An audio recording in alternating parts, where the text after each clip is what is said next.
আজকের রেসিপি ফুলকপি গাজর মাছ আলু দিয়ে ঝোল। প্রথমে মাছগুলোকে নুন হলুদ তেল দিয়ে ভালোভাবে ম্যারিনেট করে রেখে দেব।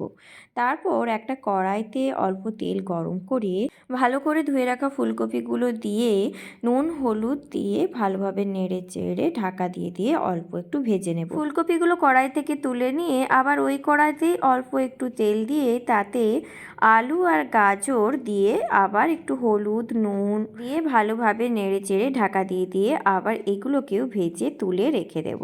তারপর ওই কড়াইতেই আবার একটু তেল নিয়ে ওই ম্যারিনেট করে রাখা মাছগুলোকে ভালোভাবে দুদিক উল্টে পাল্টে ভালোভাবে ভেজে মাছগুলো তুলে রেখে দেব।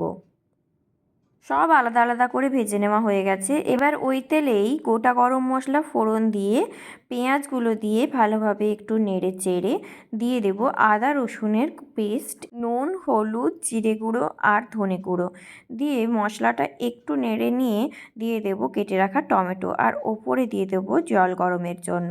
তারপর আস্তে আস্তে ওই মশলাটাকে নেড়ে চেড়ে ভেজে নিয়ে মশলাটা ভাজা হয়ে গেলে সেই মশলাতে দিয়ে দেব ভেজে রাখা সবজিগুলো। প্রথমেই দিয়ে দেব ভালোভাবে ভেজে রাখা ফুলকপি আলু আর গাজর।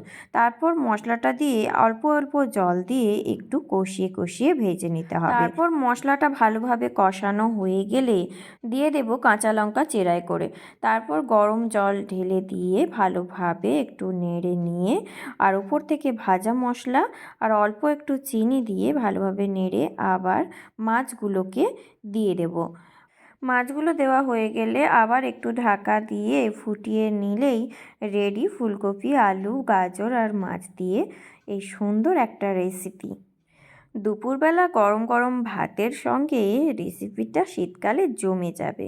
ভিডিওটা ভালো লাগলে অবশ্যই একটা লাইক কমেন্ট আর শেয়ার করতে ভুলবেন না। ধন্যবাদ।